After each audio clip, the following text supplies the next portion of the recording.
Hello everyone. So we are at Marfa right now.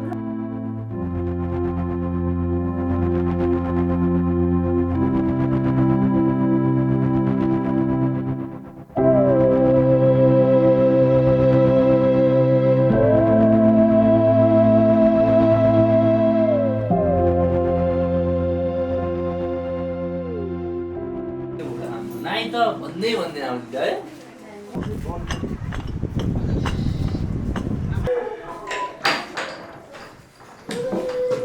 যাওয়ার কথা ছিল আর কোথায় চলে hello everyone so we are at Marpha right now Marpha হচ্ছে মুক্তিনাথ যাওয়ার পথে পড়ে মারফা গ্রাম খুবই বিখ্যাত একটি গ্রাম যেটা is very popular for apples for Apple production এখানকার আপেল দারুণ খেতে আমরা এখনো খেয়ে দেখিনি খাবো খুব শিগগিরই সো বেসিক্যালি আমাদের যাওয়ার কথা ছিল হচ্ছে নর্থ এবিসি এক্সপ্লোর করার জন্য নর্থ অন্নপূর্ণা বেসকে কিন্তু সাডেনলি মানে আমার পায়ে একটা ইনজুরি যেটা অনেক আগে থেকে আছে এবং সেটা বেড়ে যায় যার ফলে আমরা ওই ট্রেকটা মানে চুজ করি যে না ঠিক আছে একটা রিস্ক নিয়ে লাভ নেই let's go somewhere else so here we are at Marpha village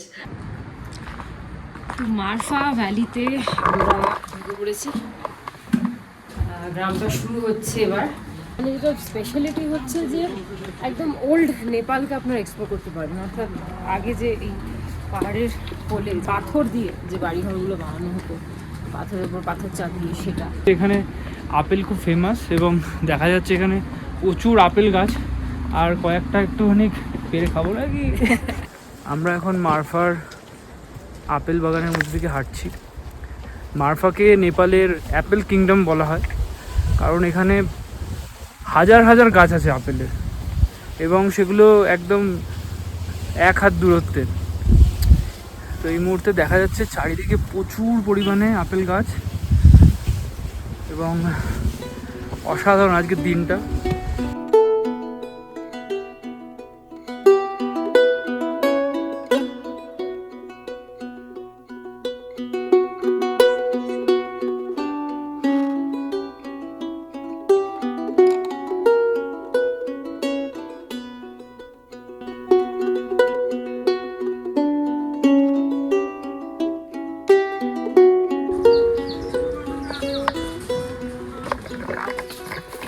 আমরা এখন আপেল বাগান থেকে বেরিয়ে পড়েছি এবং তার সাথে রয়েছে সাথে আপেলও এখন আমরা গ্রামের গলির মধ্যে থেকে হাঁটছি আর তারপরে একটা সুন্দর জায়গা দেখে আমরা কি করব আপেল খাবো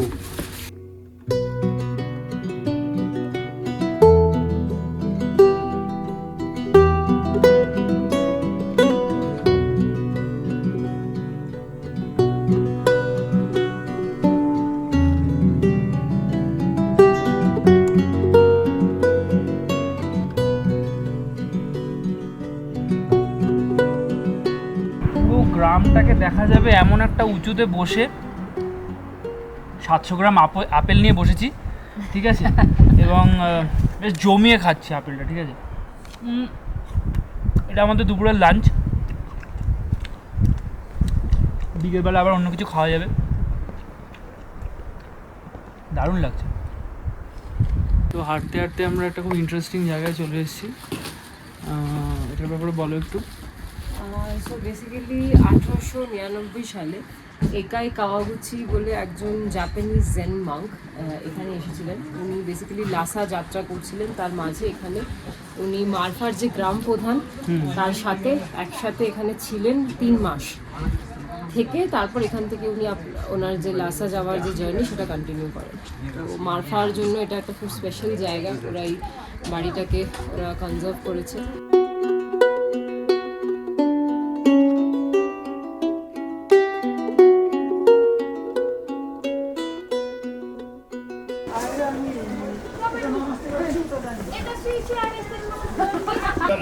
বাই বাই এনজয় সো যেরকম বলেছিলাম যে এখানে এই লোকাল ড্রেস পরে ছবি তোলাটা একটা ভীষণ ট্রেন্ডি ব্যাপার সবাই করে। মানে প্রচুর লোকজন, মানে এই একটু পরে আমরা ওই জায়গাটা দিয়ে ক্রস করছি যেখানে মানে প্রচুর পরিমাণে লোকজন ছবি তুলছে লোকাল ড্রেস পরে, দেখাই যাচ্ছে সবাইকে।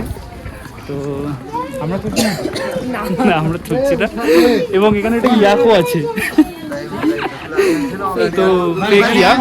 তো এখানে একটা ওরকম সেট আপ করা আছে যে চাইলে এথনিক পোশাক পরে এখানে ছবি তোলা যাবে। এখানে দারুণ দারুণ মানে খাবারের জিনিস পাওয়া যাচ্ছে, মানে এবং সব কিছু অ্যাপেল রিলেটেড। অ্যাপেল চিপস, তারপরে অ্যাপেল ড্রিঙ্ক, সবুজ আপেল, লাল আপেল, অ্যাপেল সাইডার ভিনেগার। হ্যাঁ, আর এত সুন্দর কালারফুল জামা প্যান্ট। যদি আমরা রেজিস্ট করছি নিজেদেরকে, আমরা কিনবো না। এখন আমরা অনেকটাই ঘুরে ফেলেছি, তো আমরা এখন কোথায় যাবো? তো আমরা এখন মনেস্ট্রি যাচ্ছি।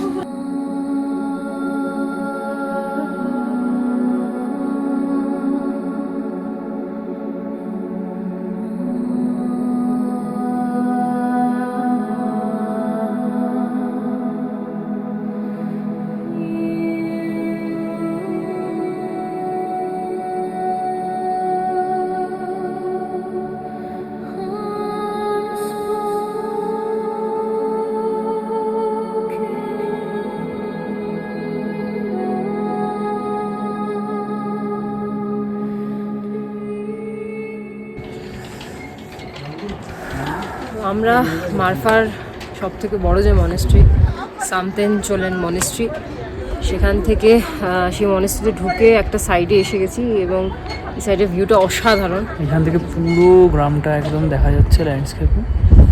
এবং এটা এখানকার সবচেয়ে বড় মনেস্ট্রি। আর তার সাথে সাথে পাহাড়ের গায়ে গায়ে এই সাদা স্তূপাগুলো দেখা যাচ্ছে, যেগুলো অনেক পুরনো। আর এটা মারফার একটা বিশেষত্ব এখানকার, যে সাদা স্টোনের ওপর স্তূপা বা সাদা স্টোনের যে বাড়ি ঘর এবং তার সাথে কাঠের দরজা, এটা মারফার একটা বিশেষত্ব, যেটা মারফা ভিলেজকে সব কিছু থেকে আলাদা।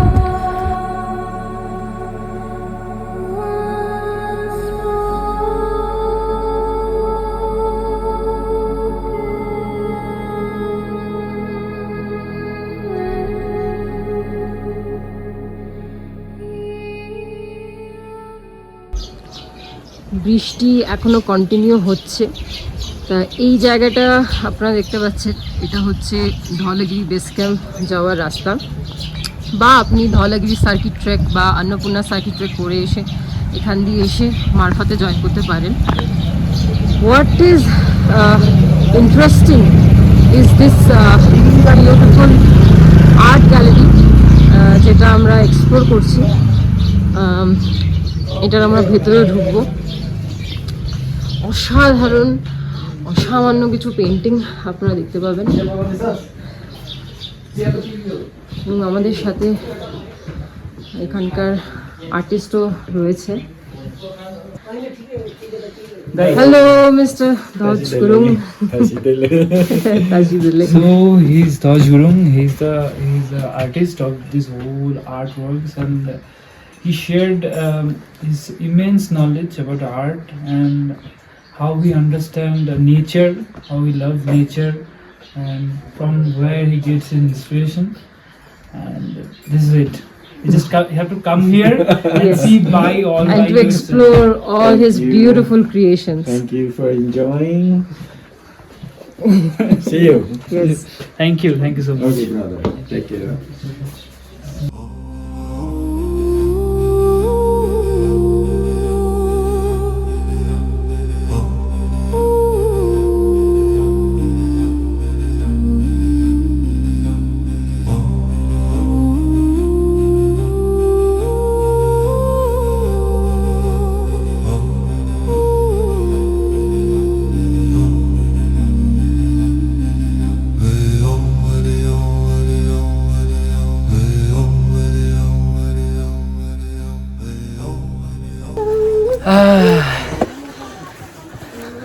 কেমন লাগছে?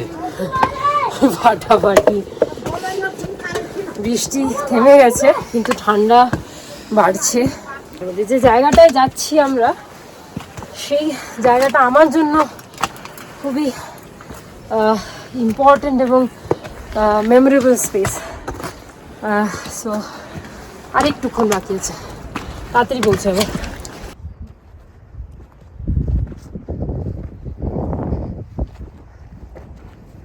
যেখানে ধলাগিরি সার্কিট ট্রেকটা করে এসে এরকমই 6টা সাড়ে 6টার সময় 8-9 দিন কোনো সিভিলাইজেশনের মুখ দেখা নেই, কোনো গাছের মুখ দেখা নেই, শুধু পাথর আর বরফ আর পাহাড় দেখার পরে যখন এই গ্রামটা দেখতে পেয়েছিলাম, সেটা একটা অসাধারণ অনুভূতি ছিল। তাই এই মারফা লেখা যে জায়গাটা, এটা আমার কাছে একটা ফরএভার স্পেশাল প্লেস থাকবে। আসুন। খুব সুন্দর বৃষ্টি হচ্ছে, আর তার সাথেই আমাদের এক বন্ধুর দেখা হয়েছে। এই হচ্ছে ভুটু। ভুটুলাল, তুমি কেমন আছো? দমনদির সাথে দাঁড়িয়ে আছে ভুটুলাল, আর তার পেছনে রয়েছে মারফা। সো আমরা আমাদের ব্লগের মোটামুটি শেষেই পৌঁছে গেছি, একদম শেষেই। আর এটাই লাস্ট প্লেস যেটা আমরা দেখাতে চেয়েছিলাম। একদিনে মারফা পুরো কমপ্লিট করা সোজা নয়, যেহেতু আমরা প্রত্যেকটা জায়গা অনেকটা ঘুরে অনেকটা ডিটেলের সাথে আমরা সব কিছু ক্যাপচার করার চেষ্টা করেছি।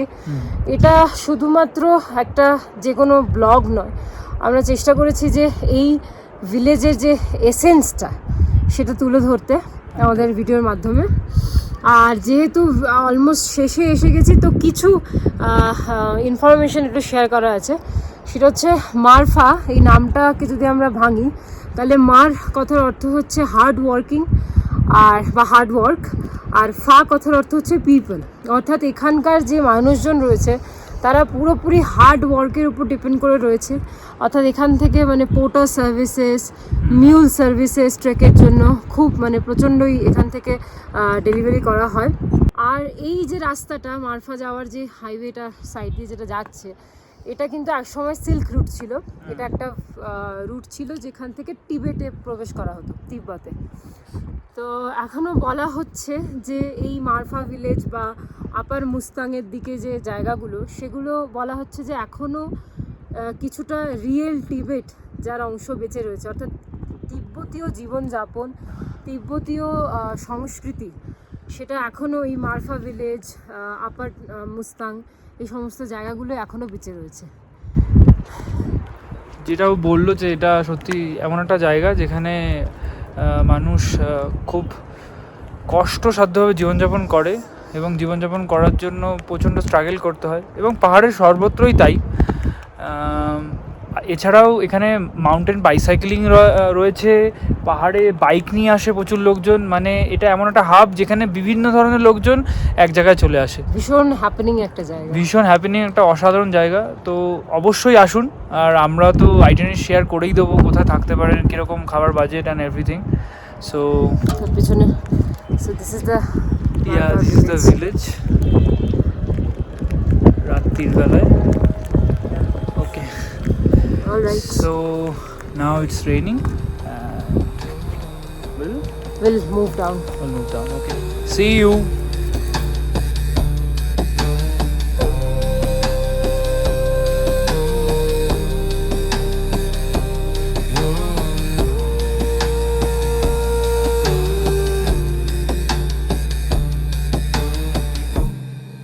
After a long hectic day, we're going to have